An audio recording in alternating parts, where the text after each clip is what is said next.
Bueno, buenas tardes a todos. Esta es nuestra reunión habitual del Instituto de Derecho de la Salud y Bioética del Colegio de Abogados de Rosario. Les damos la bienvenida a propios y ajenos. Con estas nuevas modalidades de la conectividad hay gente como Paz Bocio de Jujuy, que recién saludábamos, y muchos otros que se incorporan a estos encuentros, cosa que antes era muy difícil, así que bueno, la parte buena de la pandemia es esa. Y bueno, hoy con invitada de lujo, antes le agradecí a Marisa y lo hago público ahora, la buena predisposición de siempre. Sabemos que está agotada, que está teniendo jornadas terribles de trabajo, pero siempre se hace un lugar para aceptar nuestra invitación, así que muchísimas gracias, Marisa, de nuevo. Está el presidente del Colegio de Abogados, Carlos Ensink, que nos acompaña para darle la bienvenida a Marisa.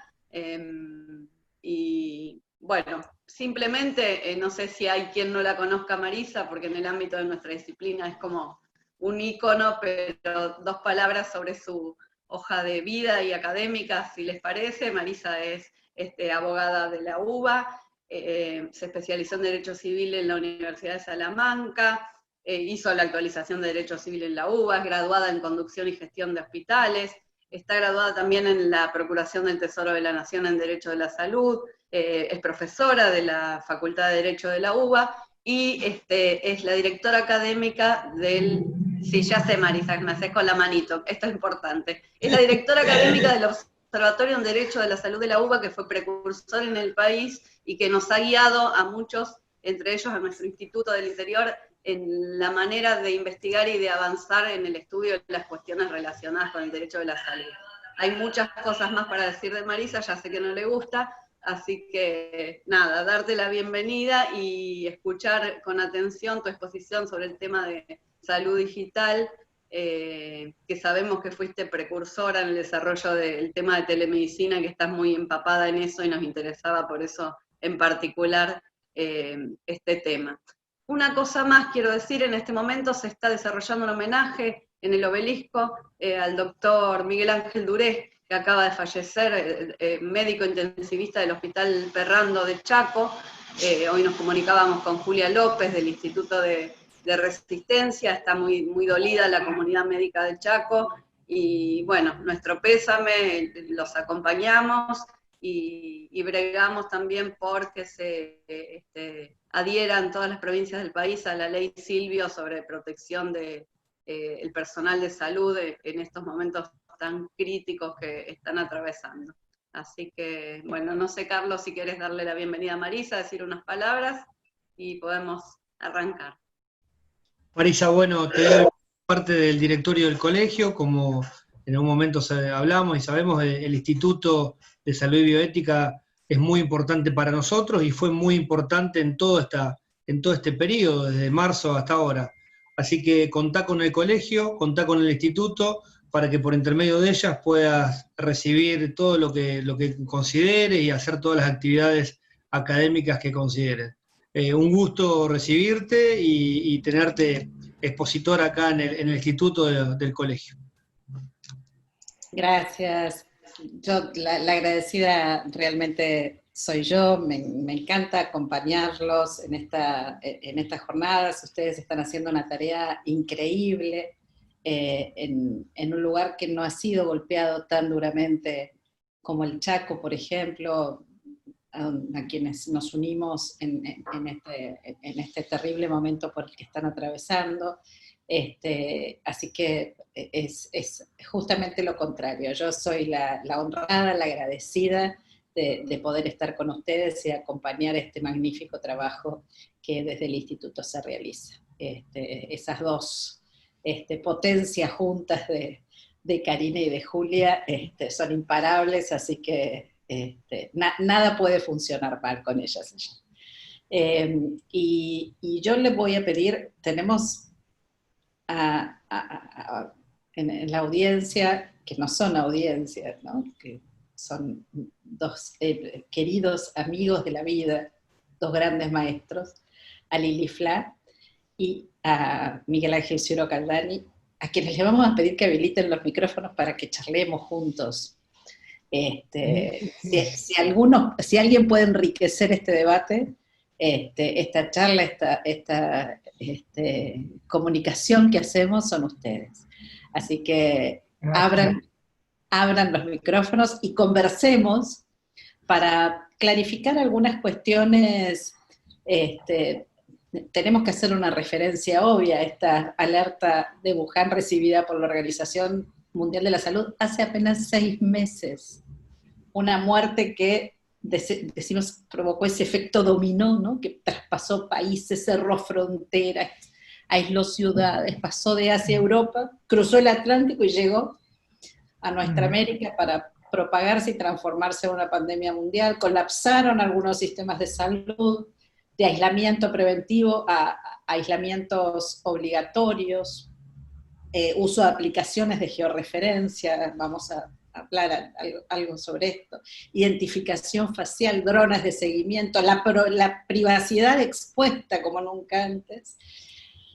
Y hace algunos meses, digo yo, hubiésemos pensado que esta introducción era de alguna serie, de algunos, de aquellos dedicados a webinars sobre ciencia ficción, y no es así. La crisis desencadenada por el COVID-19 no reconoce antecedentes y está cambiando múltiples paradigmas para convertirse en una crisis de sistemas, ¿no? En una crisis de los sistemas jurídicos, de las seguridades jurídicas que teníamos hasta ahora. El 3 de marzo pasado, nada, un cerrar de ojos, se confirmó el primer caso de coronavirus y tan solo unos días después, el 20, se decretó el aislamiento social preventivo y obligatorio, que dura hasta la fecha los efectos de mitigar la propagación de una enfermedad, que en el caso del lugar donde yo me encuentro en este momento, en la Ciudad Autónoma de Buenos Aires, no está teniendo el éxito esperado. Desde el comienzo hemos visto, y aquí la importancia que quiero resaltar de la labor de Rosario, es que cada una de las decisiones que se han tomado en materia de gobierno, en materias ejecutivas, en materias legislativas, en materia judicial, han sido impregnadas absolutamente por el derecho de la salud. Los aportes del derecho de la salud han irradiado a través de principios protectorios, de los cuales nosotros venimos hablando largamente, hacia la toma de decisiones que se consideraron por estos principios más justas, más legítimas, generando el diálogo que Miguel nos propuso siempre, ¿no? El diálogo es de fuentes hacia adentro de las ramas jurídicas, pero también hacia afuera, con otras disciplinas, y otra vez desafiamos categorías jurídicas que para nosotros estaban inmóviles hace décadas. Hoy nos replanteamos muchas cosas. Hablábamos con Karina y con Julia hace poquito. Se reescriben las propias reglas del proceso en materia de salud. ¿Quién hubiese pensado que ellas hubiesen conseguido que en el término de 48 horas un amparo que requería una aplicación sanitaria fuera tramitado online y comunicado telefónicamente por un juez? Es inesperado. Y sin embargo, hoy tenemos esta grandísima oportunidad. Desde la llegada de la pandemia se han dictado alrededor de 400 normas en diferentes niveles y con diferentes calidades. Algunas de ellas incluso cuestionadas judicialmente. Tuve oportunidad de participar esta mañana del COFELESA, el Consejo Federal de las Legislaturas de Salud, donde se reúnen las comisiones de salud de todo el país, que inauguró el ministro Ginés González García. Y realmente noté un cambio en la mirada de los legisladores. Nosotros les reclamábamos este salto de calidad, y me dio la sensación que la pandemia va a dejar algunas cosas que no podemos desaprovechar. Y es esta mirada de la lupa del derecho de la salud. Y bueno, en diferentes ámbitos, el sanitario, ¿no? Como hemos visto impregnarse ¿Por qué se cerraron fronteras? ¿Por qué se cerraron aeropuertos? ¿Por qué se suspendieron servicios de transporte aerocomercial? ¿Por qué se prohibió en el ámbito laboral el despido de trabajadores? ¿Por qué la ley de las aseguradoras de riesgo de trabajo deben adecuar sus coberturas para incorporar como enfermedad de carácter profesional al COVID-19? ¿Por qué se prevé el pago de una suma extraordinaria al personal de salud? ¿No? ¿Por qué se prevé contratar, y se cuestiona, profesionales extranjeros? ¿Por qué se suspendió el dictado de clases? En el ámbito administrativo, ¿por qué se modificó el régimen de compras y contrataciones del Estado como consecuencia de esta emergencia y con precios de referencia? ¿Por qué se tomaron medidas de contención social para sostener a las familias de menores ingresos? ¿Por qué se suspendieron desalojos? ¿Por qué se retrotrajo el precio de compra de barbijos, termómetros y alcohol en gel? ¿No? Son todas medidas que están hechas desde los principios del derecho de la salud, casi sin saberlo. Permeó el sistema jurídico en una sociedad que lamentablemente, debemos decir, identifica lo colectivo con un conjunto de individualidades sin privilegiar valores sociales como la solidaridad, la cooperación, que la pandemia nos ha venido a replantear. Estas son las cosas que suceden. Estas son las cosas que estamos observando desde la pandemia. Pero desde la pandemia también observamos cómo se generan ciertos contextos favorables para viejos problemas de la Argentina. El acceso a la salud es un viejo problema de nuestro país. Se ha agudizado en tiempos de pandemia la necesidad de no sobrecargar las guardias y los servicios críticos para mantenerlos reactivos, alertas a la atención de los pacientes con COVID, puede provocar cierto grado de discontinuidad en las prestaciones de servicios de salud habituales y aumentar la percepción de angustia, la percepción de ansiedad, de desatención, de soledad por parte de muchos pacientes. Situaciones de excepción requieren medidas excepcionales. Y frente a este contexto, ustedes recién mencionaban una de las herramientas de la salud digital. La salud digital es un conjunto de acciones, de tecnologías utilizadas en pos de mejorar la efectividad, el acceso, la equidad en materia sanitaria y se relacionan con aplicaciones, con robotización, con una historia clínica interoperable y una historia clínica unificada para todos los pacientes. Se relaciona con un conjunto de materias que están llegando, que parecen el sol, ¿no? No lo podemos tapar con la mano. Y en relación a este tema, las tecnologías de la información y la comunicación, decíamos, mejoran el acceso, mejoran la calidad, mejoran la posibilidad de seguimiento, acortan esas brechas de distancia, de tiempo, de equidad, fortalecen la toma de decisiones porque le permiten a quienes están lejos poder consultar con especialistas en tiempo real, y porque acerca el conocimiento de establecimientos de mayor nivel a otros de menor nivel. Es en un concepto más amplio, se incluyen otras actividades que no tienen que ver solamente con la asistencia, sino con la telegestión, con la televigilancia, con la telecirugía, con la teleeducación, con la teleinvestigación. Y en la teleeducación, fíjense ustedes qué importante, Miguel, este tema lo hemos charlado en algún momento, porque la teleeducación permite no solamente al equipo de salud una enorme capacitación, sino que permite también a los ciudadanos, que hoy viven en un mundo globalizado y acceden permanentemente a información, dotarlos de una información de calidad que les permita una mejor toma de decisiones. Hoy la información a la que uno accede no sabe de qué fuente proviene, no sabe a qué intereses responde. Y un paciente hoy requiere, más que nunca, colaborar con el sistema de salud, colaborar desde una perspectiva, desde una visión informada, y saber navegar este tan complejo sistema sanitario que existe en Argentina.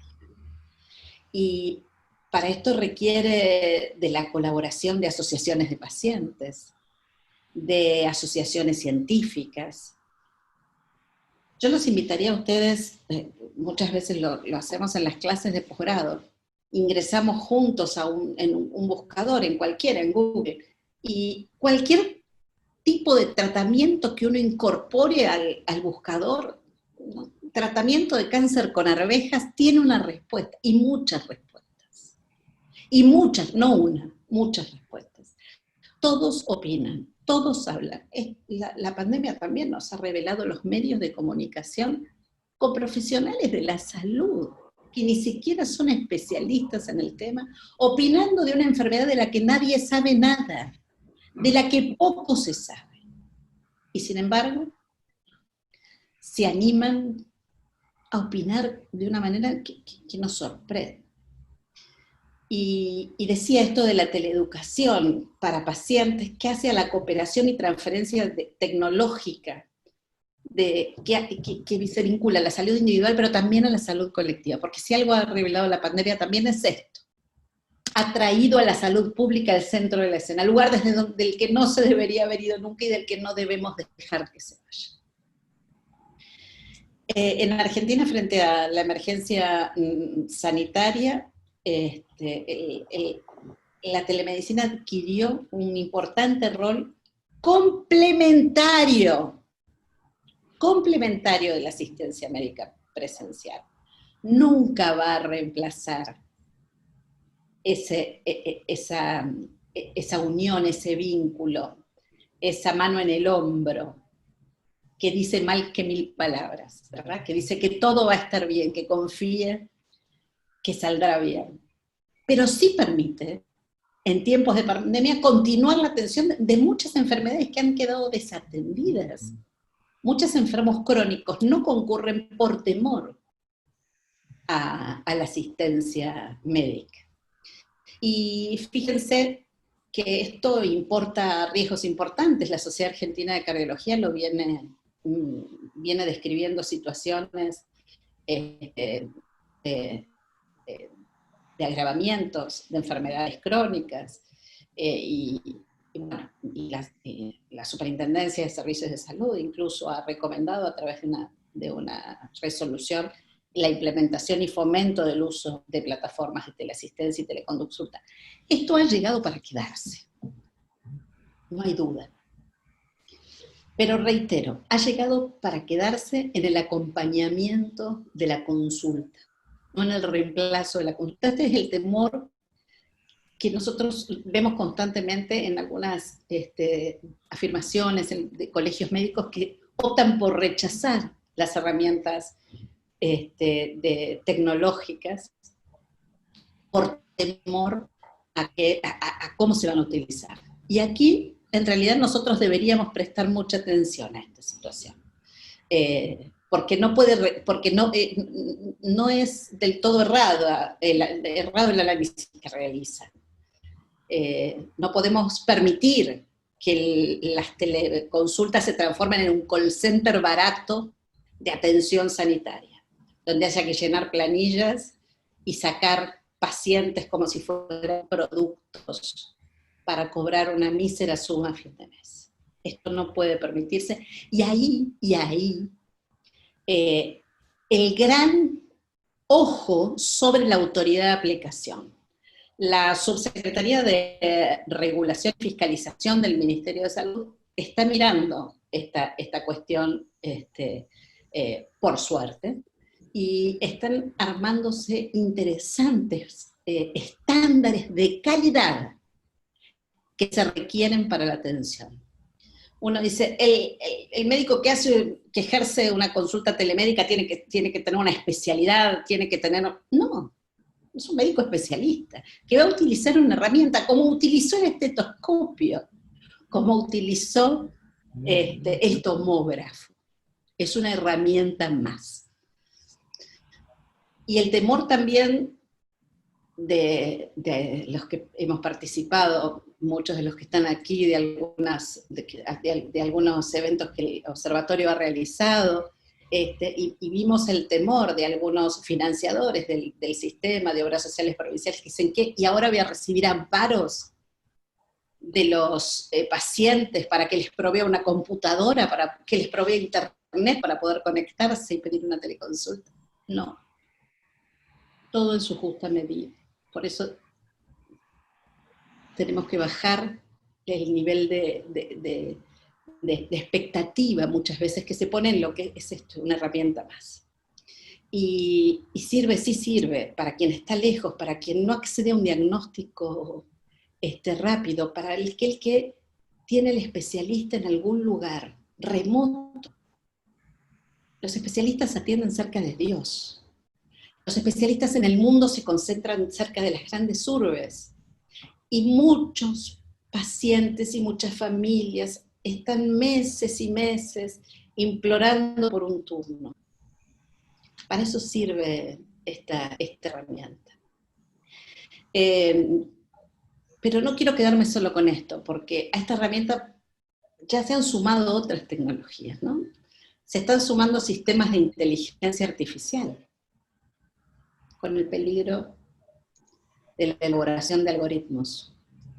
Este es un tema complejo, es un tema que requiere de mucho estudio. La Facultad de Derecho de la Universidad de Buenos Aires está haciendo en este momento un posgrado de inteligencia artificial con una gran convocatoria. Sobre todo me llamó la atención la gran convocatoria de magistrados interesados en el uso de estos algoritmos que se transforman en cajas negras y que tienen sesgos. Fíjense ustedes, en universidades estadounidenses se pensó que la utilización de algoritmos iba a poder generar un sistema de selección más objetiva.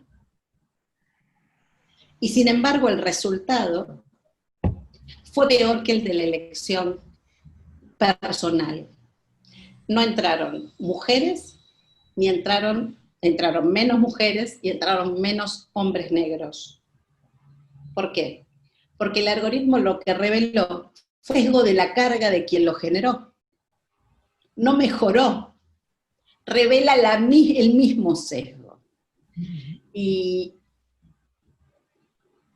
un tema preocupante que viene a acompañar el tema de la digitalización sanitaria, la semana próxima, el 25 y el 26, estaremos haciendo dos días de jornadas en donde abarcaremos todos estos temas con destacadísimos profesionales de todos los ámbitos. Y hay un tema que preocupa en el ámbito sanitario y en el ámbito de la digitalización sanitaria, que está vinculada al tema de la protección de datos personales. Cada clic, cada aceptar que ustedes realizan para bajar gratis una aplicación, no tiene nada de gratis. Lo hacen a cambio de sus datos personales, del acceso a sus micrófonos, del acceso a sus contactos, del acceso a sus fotografías. Y nosotros no leemos los términos y condiciones. Y pusimos a aceptar, y le pusimos a aceptar también a que esa información sea compartida con sus socios, y que esos datos se puedan subastar. Es tremendo lo que pasa, es toda esta cuestión del Big Data, que tiene que ver, que comenzó con una cuestión de marketing, pero terminó siendo la salud un campo absolutamente propicio para el comercio de datos. Las historias clínicas contienen muchos más datos que la tarjeta de crédito, y en el mercado negro sale mucho más el dato de la historia clínica que el dato de la tarjeta. Trabajar fuertemente en la modificación de la ley 25326 es una deuda pendiente en nuestro país. Fortalecer este concepto que la ley trae, pero que ha quedado vacío de contenido aún, es el del dato sensible, el del dato de salud. Hay que fortalecer mucho, hay que poner una autoridad de aplicación mucho más rigurosa, robusta, en la protección de estos datos. Ustedes tengan presente que cuando nuestros datos en salud quedan en algún registro al que accede un tercero, hoy en forma ilegal, pero accede, vulnera nuestra posibilidad de conseguir un trabajo en el futuro. Vulnera nuestra posibilidad de acceder a una hipoteca, de acceder a un crédito bancario, de acceder a un seguro de vida. Ese clic importó un montón de efectos que son casi imposibles de mitigar. Y cuando dicen, bueno, disociemos el dato, anonimicemos el dato, sabemos que el bucle cibernético permite volver a unir otra vez esa información. Así que todos estos nuevos vínculos que el sistema de salud va a tener con los pacientes no deben incluir solamente la información de la 26529 o del Código Civil y Comercial en sus artículos 58, 57. No, debe tener otro conjunto de información, este consentimiento, vinculado a qué se va a hacer con mis datos, al principio de finalidad del dato, al principio de minimización.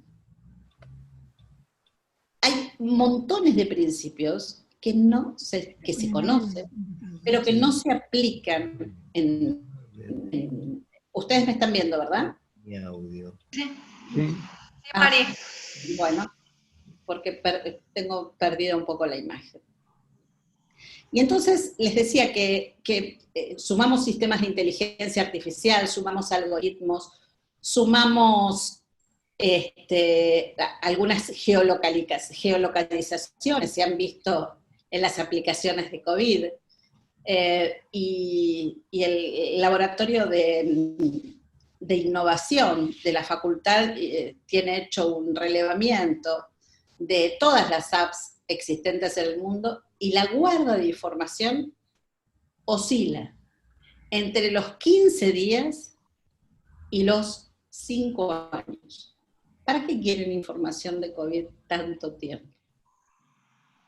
El principio de minimización del dato no se estaría en ese caso cumpliendo. Pero les decía que en estos tiempos que se van acelerando, a las herramientas telemédicas se suman otras herramientas más que complementan esta asistencia a distancia, y tuvimos oportunidad de ver, recorriendo algunas clínicas en el exterior del país, cómo se le dan a las madres en forma gratuita unos kits de la mitad del celular, de ese tamaño, que contiene un otoscopio que se conecta a Bluetooth y el médico puede ver a distancia cómo está el oído de ese niño.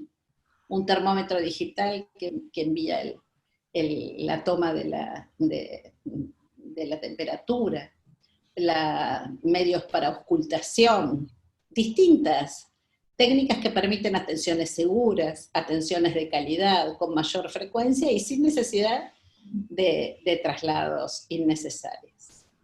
Algunas experiencias reportadas, robots que reemplazan la interacción física y realidad virtual en el Centro Médico de Sheba, de Israel, que pudieron lograr que sus profesionales provean atención sin exponerse a potenciales contagios por la presencialidad en los casos de coronavirus, la Universidad de Antioquia en Colombia ha puesto a disposición un sistema de consulta con médicos expertos en infecciones respiratorias que contactan al paciente en tiempo real, evalúan su condición, determinan la ruta a seguir a fin de evitar traslados y descongestión de los servicios de urgencia. Todas estas cosas están pasando en el mundo, todas estas cosas están pasando sin marcos normativos. A veces yo digo que es suerte, ¿no? Pero esto solamente lo voy a decir aquí. Hay algún infiltrado, la veo ahí a Laura Morandi, que es psicóloga, pero si estuviéramos solo entre abogados, yo diría, qué suerte que pasan estas cosas sin nosotros. Porque si a mí me hubieran preguntado en su momento, ¿qué hacemos con una experiencia nueva que se llama Internet? Yo hubiese dicho que no, que eso no debería implementarse. Cuando en el Hospital Garrahan, yo era abogada del Hospital Garrahan y me mostraron la cámara que habían conectado con el hospital para hacer el pase de sala, con la terapia neonatal del Hospital de Santiago del Estero. Yo dije, qué locura, es una responsabilidad solidaria, apaguen esa cámara. Y los médicos me contestaron, no es una responsabilidad. O me dijeron, sí, es una responsabilidad solidaria, pero una responsabilidad solidaria de nuestra parte para con esos médicos. No nos interesa la responsabilidad civil de la que vos hablas. Y siguieron adelante. Menos mal que muchas veces no nos hacen caso los abogados. ¿Cuántos avances nos hubiésemos perdido? Desde el punto de vista ético, también tenemos que pensar en la necesidad de una actuación ética por parte de los profesionales en el uso de tecnologías, y la actualización de los códigos deontológicos también para adecuar las prácticas sanitarias a las tecnologías de la información y de la comunicación, aunque no podemos desconocer, como decía antes, que hay algunos sectores refractarios a la incorporación de tecnologías digitales que tienen que ver más con, digo yo, el color del cabello, ¿no? Cuando yo en mi caso me lo tiño, pero donde las canas se notan mucho. Es una discusión que yo comienzo cuando me invitan a hablar de telemedicina, digo, perdón por hablar de algo viejo. Estas discusiones ya en el mundo no ocurren. Y cuando dentro de algunos muy poquitos años, nuestros hijos, si alguno decide seguir la carrera de Derecho, lea estas discusiones, va a decir, ¿por qué discutían estos temas? Ellos tienen esa herramienta en su mano y la van a potenciar. Los médicos que se están recibiendo también. Entonces, a veces, estas cuestiones, pero sí, reitero, este tema de el tratamiento masivo de los datos que importa, la salud digital que impacta sobre los derechos personalísimos y las garantías protectorias de privacidad, confidencialidad, imagen, voz, datos, que son expuestos y compartidos en ocasiones, en algunas aplicaciones, sin los resguardos, ni para sus titulares ni para terceros, ¿no? Y la relación médico-paciente en este contexto también debe ser resignificada y adaptada a la digitalización para evitar la vulneración de derechos. Para ya no aburrirlos mucho, pero alguna cuestión sobre la regulación de la telesalud. Es importante definir el alcance, ¿no? Qué medios y qué sistemas de seguridad se van a poner en marcha para su implementación. No es igual la comunicación que se hace mediante recursos tecnológicos que se crean para poner en marcha la telemedicina, con una historia clínica en línea y un registro de quién está de cada lado de la pantalla, que un WhatsApp o una comunicación en una página de Facebook, que no permite identificar siquiera quiénes son las partes que intervienen, y que carecen de seguridad en la transferencia y en la guarda de esa información. También quisiera dejar claro este concepto sobre que la consulta telemédica no reemplaza a la consulta presencial y debería estar a cargo del profesional sanitario el evaluar la posibilidad de esta modalidad de atención bajo estrictos criterios de admisibilidad, donde una tarea importante tienen también aquí las sociedades científicas, de establecer protocolos para decir qué no es atención, qué no podría ser. La Sociedad Argentina de Cardiología debiera decir, si le duele el pecho, no llame, diríjase a una guardia médica.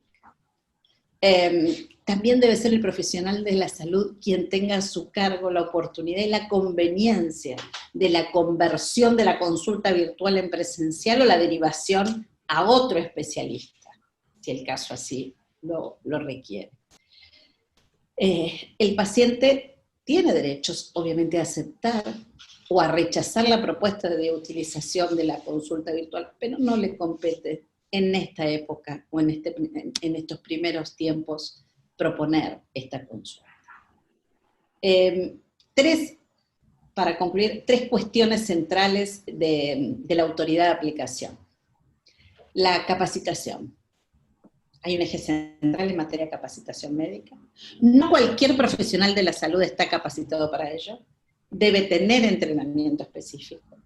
En segundo lugar, acreditación de los servicios que realicen, con qué seguridad, con qué medios cuentan, con qué infraestructura, un registro de servicios y también un registro de aplicaciones que contemplen todos los estándares de seguridad que el Ministerio de Salud está implementando para que la atención de salud a través de medios virtuales pueda ser una atención segura. Reitero mi preocupación, un tema que debemos abordar en el próximo tiempo, está vinculado al dato, el dato masivo en salud. Estamos generando millones de datos. Nos va a servir, sin duda, vamos a detectar más precozmente qué foco hay en tal lugar, cómo tratarlo. La medicina personalizada de precisión es otro gran tema que viene a la Argentina. La historia clínica ya dejó de ser, en nuestro país todavía no tenemos historia clínica única, no tenemos historia clínica electrónica, en el mundo se habla de historia clínica inteligente. Vienen muchos cambios, y vienen a un ritmo vertiginoso. El ritmo es absolutamente acelerado. Y tenemos que estar a la altura de estas circunstancias para trabajar en la efectividad de los derechos, para trabajar en términos de justicia y para trabajar en términos de equidad. Los abogados que se dedican al derecho de la salud están absolutamente compenetrados con estos principios y son los que tienen la capacidad de llevar adelante o de colaborar para que desde todos los sectores la mirada sistemática del derecho de la salud ayude a tomar las mejores decisiones. Desde el área de la innovación, desde el área de la asistencia sanitaria en sí, desde el área tecnológica, pero el abogado que mira estos problemas los tiene que mirar desde la lupa del derecho de la salud. Avancemos con... Ahora quiero escucharlo, yo lo veo ahí a mi maestro Miguel Ángel haciendo que sí con la cabeza. Yo sé que me lo hace porque me quiere, pero me encantaría, ya que están allí, que tengamos la oportunidad de escucharlo a él, a Lili, el placer y por supuesto a quienes están con nosotros para las preguntas que quieran formular. Maestro querido. Gracias. Bueno, yo te felicito. Siempre digo que las personas tienen que tener gratitud por diversas causas con otras, y yo tengo una causa de gratitud con Marisa Eisenberg que no siempre se da, que se da excepcionalmente. Que Marisa ha hecho realidad algo que era un entusiasmo, una aspiración, una esperanza, pero las esperanzas no siempre se cumplen. Y en el caso del desarrollo del derecho de la salud por Marisa Eisenberg, se ha cumplido con creces. Y lo digo porque tengo la vivencia de otras ramas jurídicas que he intentado desarrollar, fundamentar y que han tenido éxito dispar, pero la que mayor éxito ha tenido es el derecho de la salud y en gran medida se debe a la comprensión, a la inteligencia, al compromiso excepcional de Marisa.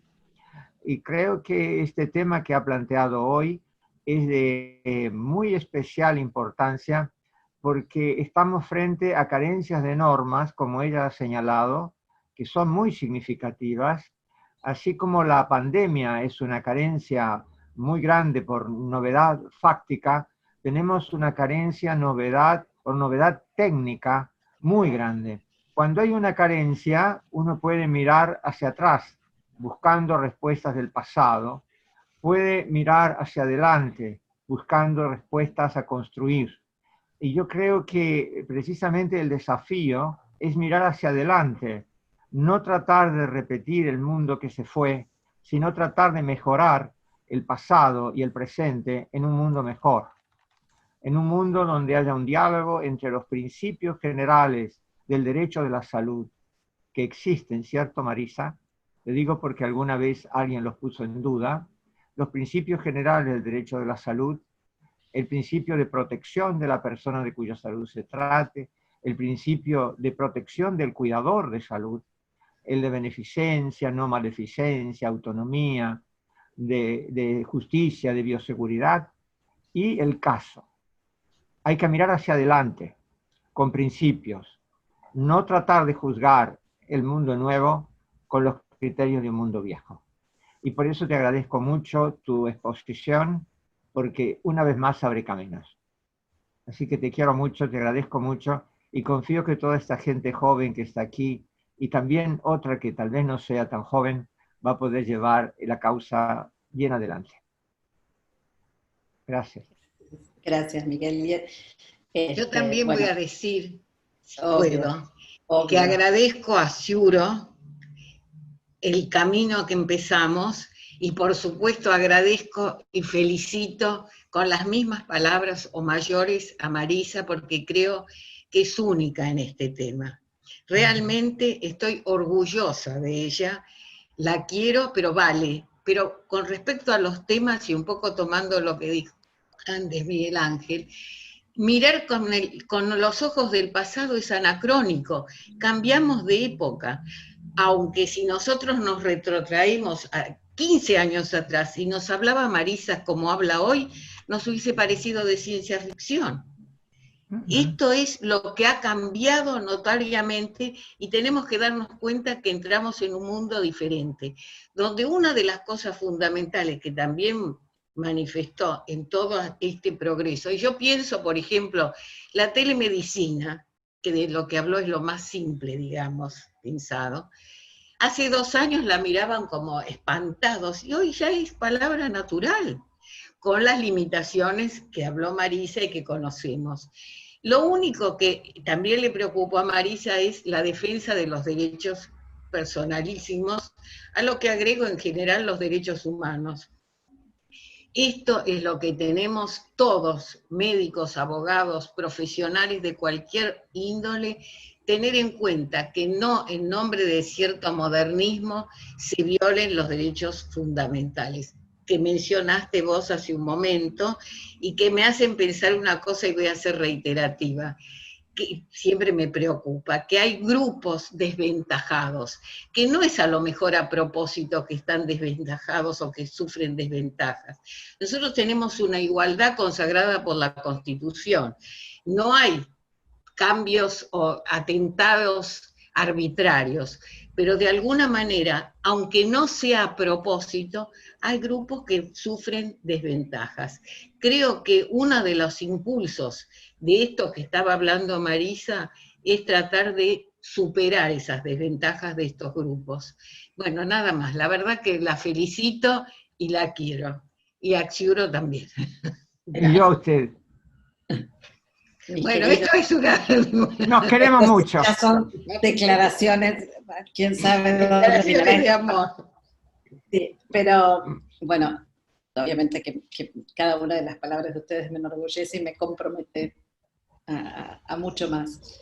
Y yo los escuchaba y pensaba, ¿no?, que se nos plantea una dicotomía de una crisis de derecho o de un derecho en crisis, ¿no? ¿Qué corrimiento nuevo de fronteras, Miguel, tenemos que hacer? Y en este caso, si seremos capaces de reelaborar estas categorías que comprendan estos nuevos fenómenos de la realidad en un momento excepcional, donde la incertidumbre que atraviesa lo científico, que es aquello que está llamado a dar certeza, se contempla desde la singularidad de lo colectivo, ¿no? Ha quedado explicitado, pero ya antes de la pandemia, ha quedado explicitada nuestra fragilidad, nuestra vulnerabilidad, porque nos atraviesa, porque es parte de la condición humana, pero revela a su vez nuestra capacidad de actuar. No sé si siempre lo hacemos, pero tenemos esta posibilidad de actuar en pos del bienestar de la comunidad local y de la comunidad global. No podemos pensar en respuestas individuales nunca más. Tenemos una ciudadanía global que requiere respuestas, porque cuando se amenaza la salud pública, se pueden, como decía Lili, justificar las restricciones de ciertos derechos, el aislamiento, por ejemplo, la limitación a la libertad de locomoción, pero siempre en ese cuidadoso entramado de respeto por los derechos humanos, donde la no discriminación, los principios de transparencia, igualdad, y los del derecho de la salud, fundamentalmente vinculados a la dignidad de las personas, guíen las acciones de las épocas que están por venir. Hemos escuchado planteos utilitaristas, ¿no?, que provocan ese llamado canibalismo social, en pos de sacrificar a algunas personas para salvar a otras. El ojo del derecho de la salud no lo puede permitir. Nuestro pensamiento está centrado en la ética social, que debe pregar por un derecho de la salud de todos y para todos, ¿no? ¿Qué nos importa si son ciudadanos, si son extranjeros? Escuchaba horrorizada el debate que se provocó porque Chile quiere mandar a Mendoza. ¿Qué importa? Si tenemos un respirador para salvar a un ser humano, ¿qué importa si es nacional o si es extranjero? Si es joven o si es viejo, si es pobre o si es rico, si es excluido, si es marginado, si es migrante, si practica la prostitución, si es una persona en situación de calle. Todos vamos a ser desamparados. Esos desamparados a nosotros nos incomodan, porque a pesar de todo, golpean la puerta fuerte para entrar. Es una oportunidad para que nos repensemos en estas nuevas lógicas sociales, globales, de encontrarnos con esa idea del otro, del semejante, de la humanidad toda que sustente estos valores que nosotros tenemos que ser capaces de crear y sostener. Todos estos problemas, analizados bajo la lupa del derecho de la salud, tienen otra mirada, tienen el diseño de otras soluciones, incluso las tecnológicas, o mucho más las tecnológicas, que tienen que tener esos principios que busquen garantizar esos presupuestos mínimos vitales que requerimos para toda la sociedad. Si no somos capaces, tenemos que buscar otra humanidad. Esta ya no sirve más.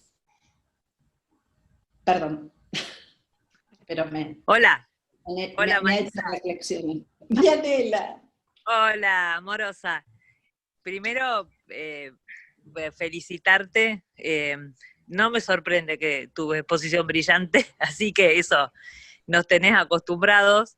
Y después, apoyando las palabras del doctor Ciuro y la doctora Lili, y además lo que nos movés a reflexión con estos caminos que has tomado del derecho de la salud, pero muy especialmente unido a los fenómenos de la tecnología, lo cual, mientras el doctor Ciuro hablaba, que es un abridor de cabezas y de caminos en el derecho, y las interesantísimas conjunciones con el derecho de la ciencia y la alta tecnología, con las cuales el derecho de la salud también como rama transversal de transversalidades va a tener que hacer, y en la cual también sos pionera.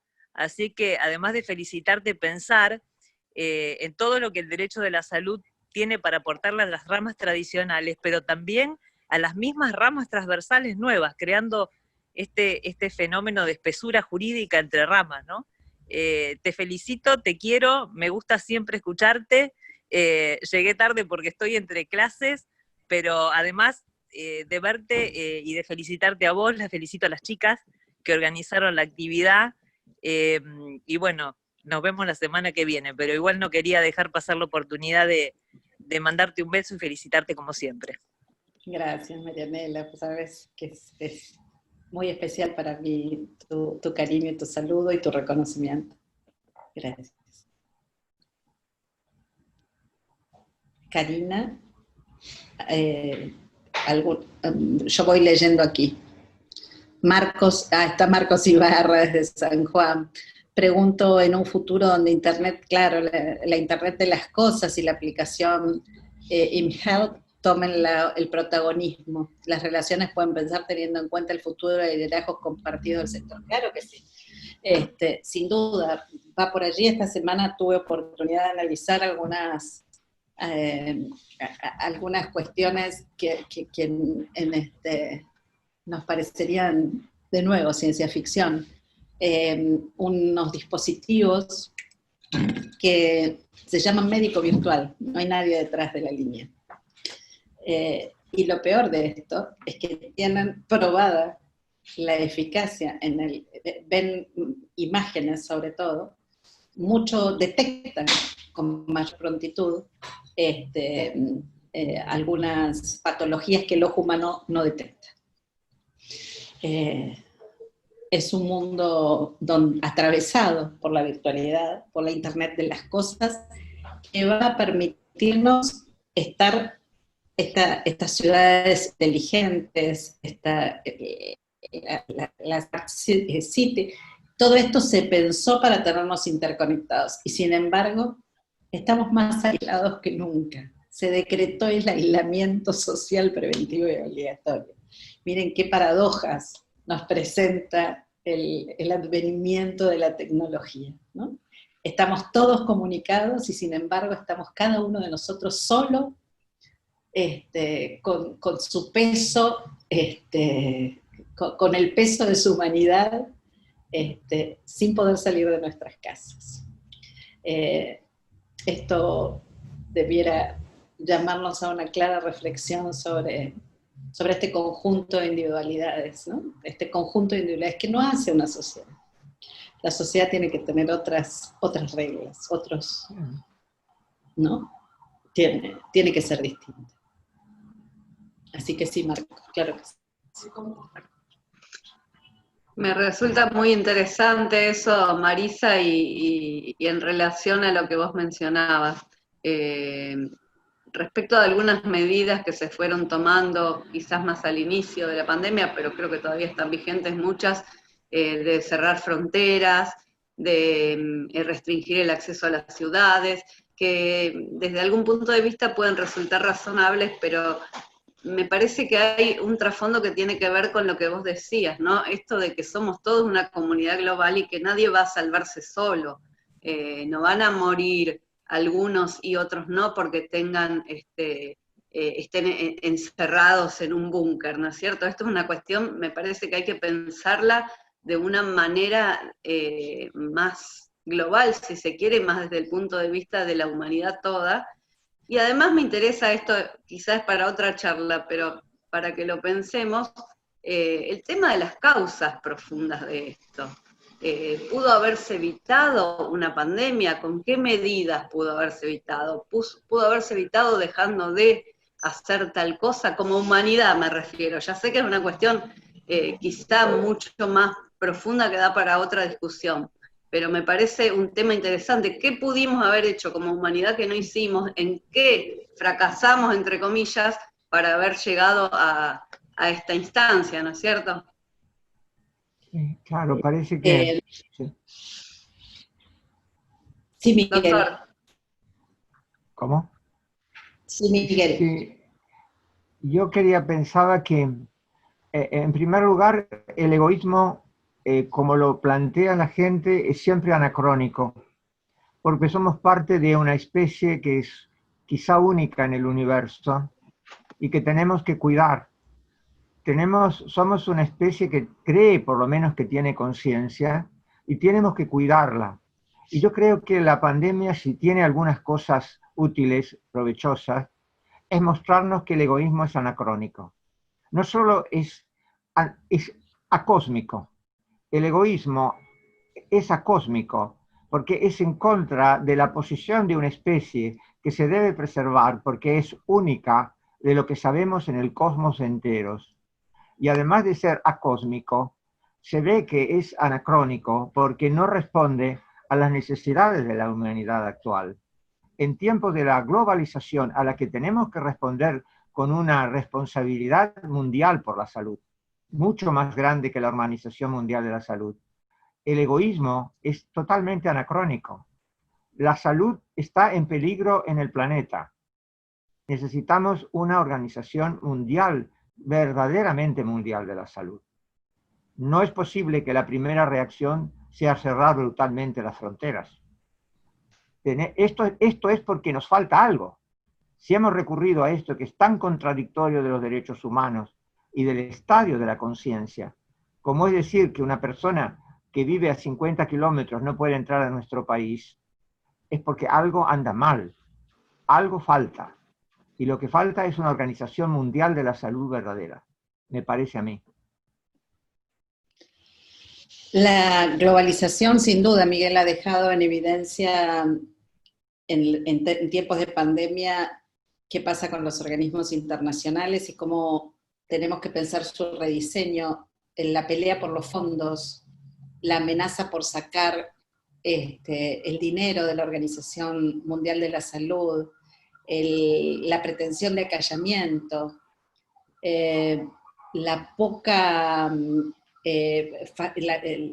una organización que tiene un grupo interminable de especialistas y lee The Lancet, como podemos leer nosotros para llegar a conclusiones, sin generar evidencia propia, es una Organización Mundial de la Salud que ya no responde a la realidad global, ni a las necesidades de nuestro mundo hoy.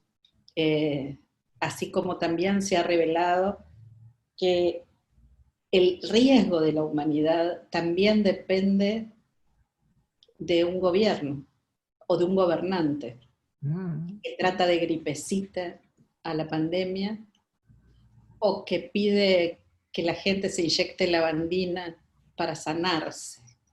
Esta gente no recibe la misma calidad de salud, ni siquiera la calidad de salud que recibimos nosotros, los países pobres. Ni siquiera esa calidad de salud. La gobernanza global en términos de salud está en crisis. Y requiere ser pensada. Pero no puede ser pensada con la lógica del derecho tradicional o de la economía. Por eso este grupo magnífico de rosarinos tiene mucho para aportar. Tiene mucho para hacer y tiene mucho para pensar. Así que bueno. En ese sentido, Marisa, pensar la gobernanza global a cargo de quién está, ¿no? Porque hoy, con esto que hablábamos de la Organización Mundial de la Salud y demás, y de todos los organismos internacionales, se pone cada vez más en evidencia que la gobernanza global está a cargo más de empresas transnacionales que de los propios gobiernos de cada país. A mí me parece que queda como muy en contraste y en evidencia la incapacidad de los gobiernos para conducir verdaderamente y de los organismos internacionales para conducir verdaderamente.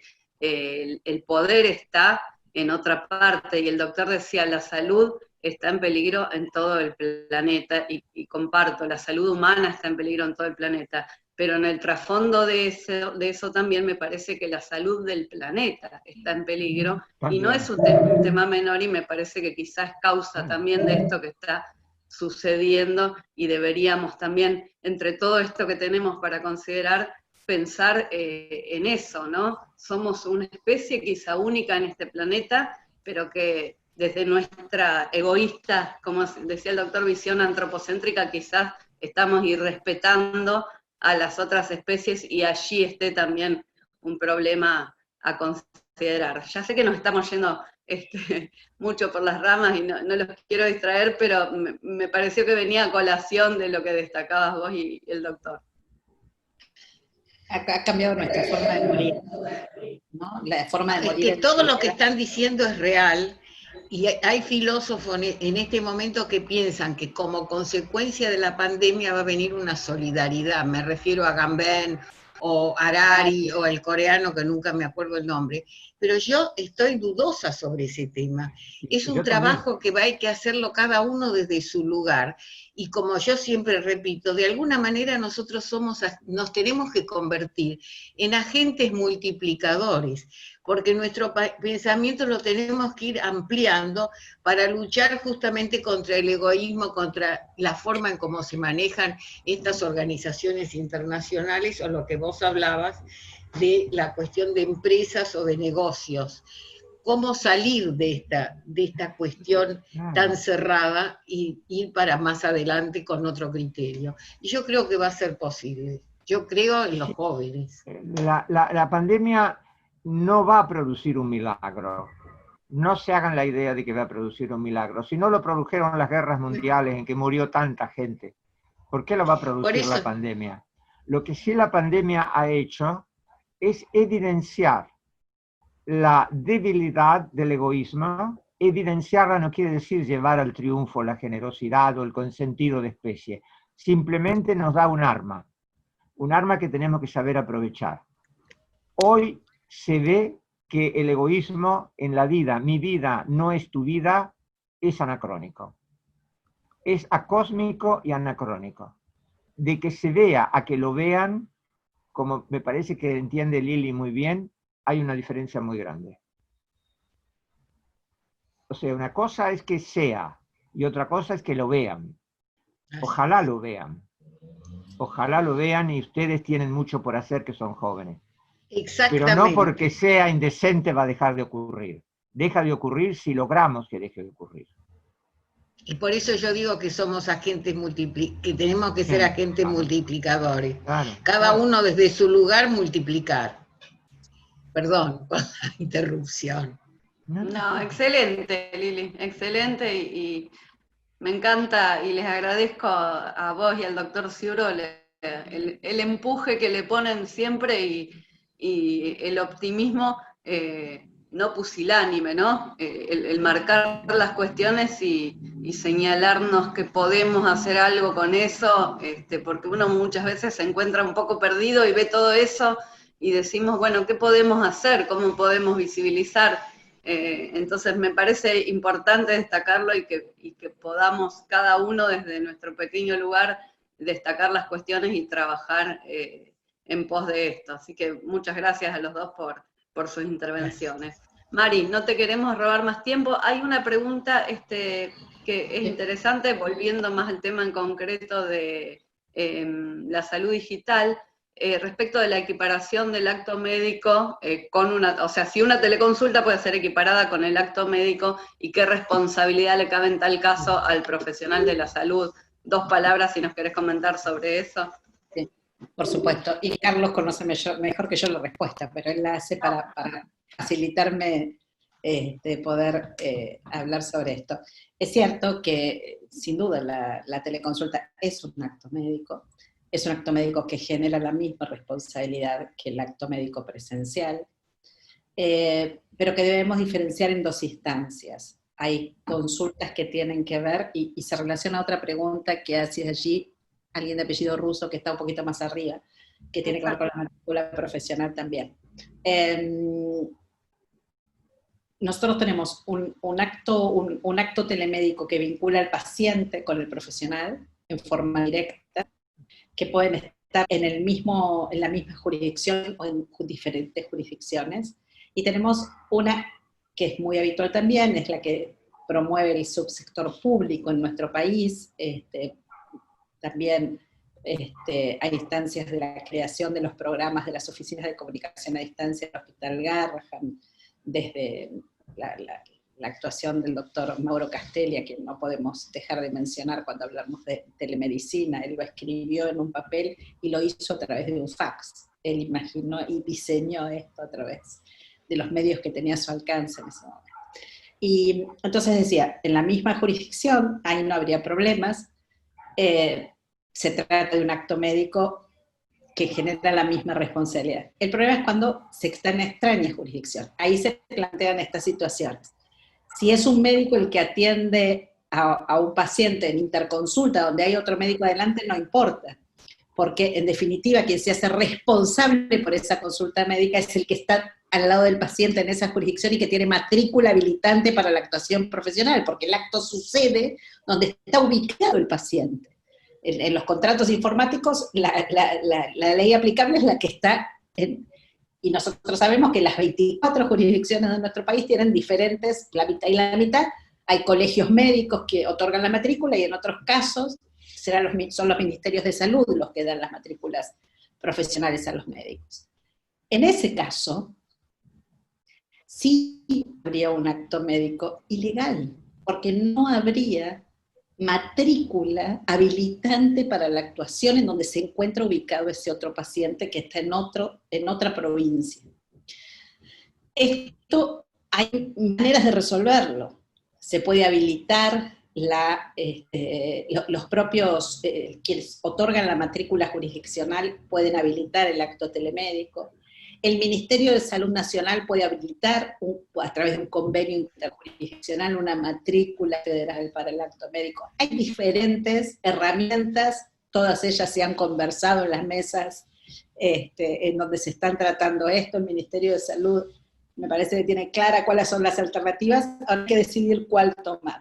Digamos, uno tiene que tener en cuenta que en los colegios médicos hay cajas económicas en juego, hay un montón de situaciones que hay que tener presentes y hay que tomar la mejor decisión posible, pero sí claramente, contestando las dos preguntas, es la misma responsabilidad, y cuando uno está en una jurisdicción diferente, la responsabilidad, ahí te veo decir que sí con la cabeza, la responsabilidad es por encima es penal, por no tener las condiciones de actuación.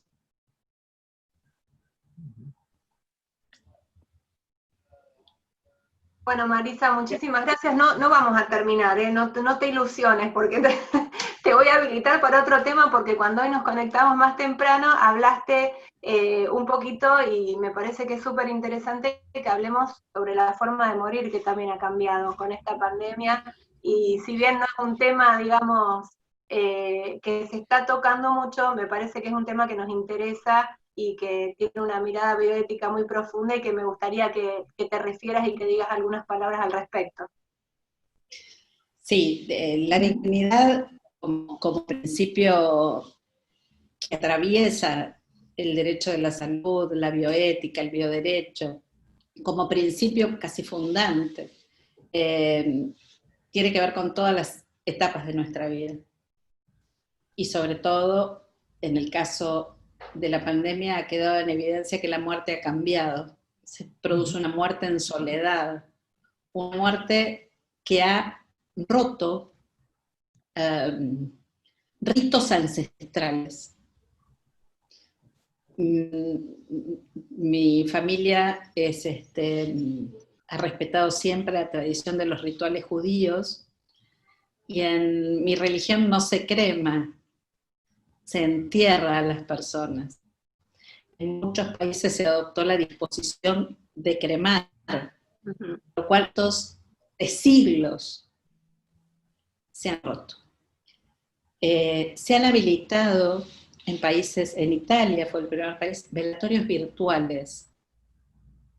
No hay un abrazo de contención a la familia que se muere. Y ha pasado algo mucho peor. Nos hemos alegrado con la mejor intención cuando hemos leído que la cifra de muertes, olvidándonos que detrás de cada una de esas muertes se escribe una biografía, se escribe una historia, se escribe una familia que sufre. Tenemos que repensar muchas cosas. Y la pandemia nos ha hecho esta invitación. Me parece que no podemos dejar de tomar el guante y debemos profundizar nuestras reflexiones, los institutos de los colegios de abogados tienen una labor, y yo me alegro que casi todos los colegios de abogados del país ya tengan institutos dedicados a esto, porque son lugares en donde se producen reflexiones profundas. Las universidades tienen un rol importantísimo, pero ya no tanto hacia adentro, sino hacia afuera, como puerta de salida a la sociedad, con quien hay que trabajar estos temas que son dientes, sin duda, que nos atraviesan como sociedad, pero que tenemos que construir. Son nuevas construcciones, digamos. Estamos viviendo el quiebre de una etapa como sociedad, y tal vez es la posibilidad de renacer en otra, o de seguir en esa que Miguel decía, encerrados en esos viejos problemas y sin respuestas. Hoy tuve una conversación con algunos funcionarios de obras sociales. Están preocupados por la judicialización sanitaria, como siempre, el tema de la judicialización. Y entonces yo les decía, si ustedes pretenden una respuesta distinta de los jueces, no les hagan los mismos planteos. Empiecen a pensar cómo argumentan de manera diferente. Si no, no van a poder salir de este problema. El tema es básicamente argumental. Nuestras cabezas, no podemos responder a los problemas y a los desafíos y a estos retos enormes del futuro con las mismas respuestas que teníamos ayer. Esto justamente nos desafía a pensar distinto, a cambiar, a chipearnos de otra manera. Las construcciones sociales pasan por un histórico momento. Si no lo hacemos, nos perdimos una oportunidad de mejorar como humanidad. Hay que tener cuidado, pero yo creo que la pandemia, esta muerte tan terrible, yo estoy aterrorizado de verdad con la condición de la muerte de los ancianos, porque yo estoy enfrente de eso, pero creo que es una oportunidad de sublimar y de comprender por qué habíamos rutinarizado la muerte. Esta enorme sacudida de la muerte en pandemia, de la muerte en soledad, puede ser que ayude a recuperar la idea de la muerte como algo único, que es, digamos, un fenómeno de la vida misma y no la rutina. Porque la verdad es que no nos importaba de la muerte. Y ahora esta muerte terrible es capaz que nos haga comprender que la muerte es muy importante y no una rutina. ¿Me explico?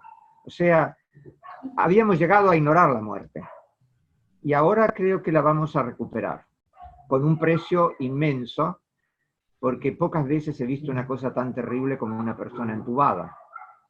Pero creo que eso, si se pudiera aprovechar, nos mostraría que no es el caso de poner un ataúd y una persona en un ataúd y todo el mundo hablar de fútbol.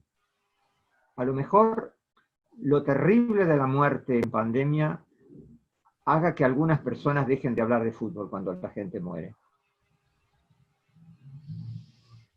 Claro que sí, Miguel, y vos fíjate que esta tecnología que alabamos también contribuyó, porque por la tecnología la gente no debiera morirse. Nosotros hicimos un pacto con la tecnología para no morir. Sí, por eso la habíamos rutinarizado. Sí. Y desapareció de la representación social la muerte. Antes la muerte era venerada, había cuadros de gente en su lecho de muerte. Si uno recorre en los museos uno lo ve claramente, hubo un momento en que la muerte empezó a desaparecer. Exactamente. Y eso se confronta con la aparición de tecnología que hizo que la muerte empezara a mirarse como la contracara de la vida, como algo oponible a la vida. Cuando en realidad es una etapa, si algo tenemos en común todos estas personas que hoy estamos aquí juntos, es que tenemos una fecha de muerte, pero lo que tenemos que hacer, tal vez, es recapacitar y reconstituir los lazos de esta sociedad para dotar a ese momento de la dignidad que perdió. Exactamente.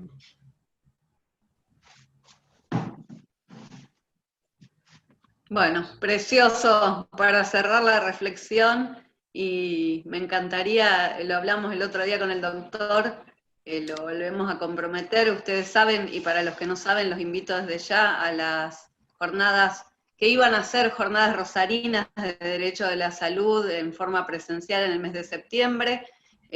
Quizá no sean ya tan rosarinas, pero quizá esta sea una oportunidad para hacerlas mucho mejor, mucho más grandes y con más invitados, y en ese sentido uno de los temas interesantes quizá para abordar sería esto, por supuesto si el doctor nos acompaña al respecto, me parece que tiene una mirada muy interesante, al igual que Marisa. Y los dejo desde ya invitados a los que no son del instituto o que no tenemos el contacto.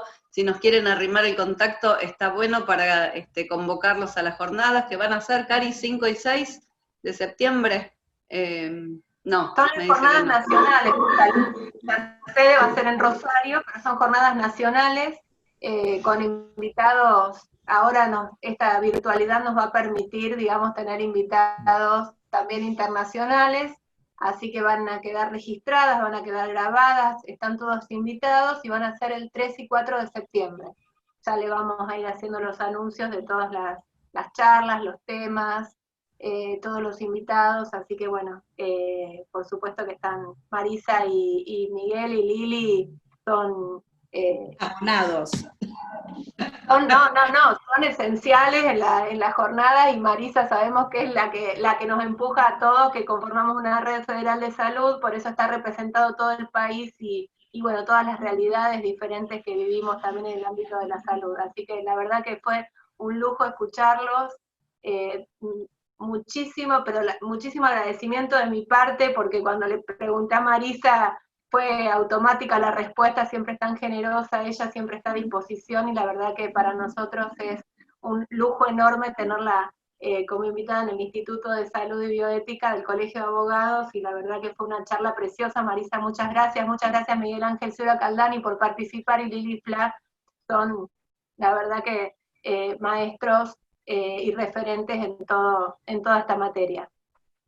Ellos han sido el lujo, y ustedes de las nacionales seguramente van a tener, y ya han recibido el apoyo de los colegios de abogados que tienen institutos de salud para hacer las preparatorias, en muchos de ellos, así que seguramente ustedes las irán anunciando. Marcos Ibarra ya se ha comprometido, y yo paso el aviso parroquial del 25 y el 26 de junio, todo el día, tendremos las jornadas sobre transformación digital en el derecho de la salud, donde vamos a tratar estos y otros temas vinculados a geolocalización, robotización y cosas raras que están sucediendo en este mundo del derecho de la salud. Interesantísimo, Marisa, vamos a estar participando en todo lo que podamos, porque esto sí que es lo nuevo que se viene y nos agarra con muchas dudas al respecto, así que viene perfecto. Vamos a acompañar seguramente. Te agradecemos mucho, muchas gracias a todos, no les robamos más tiempo, esperamos que lo hayan disfrutado y que se contacten y quedemos cada vez formando un grupo más grande de Derecho Federal de la Salud. Muchas gracias a todos. Gracias a ustedes. Gracias. No, gracias. Gracias Miguel y gracias Lili. Gracias. Por haber hecho hermosa esta charla.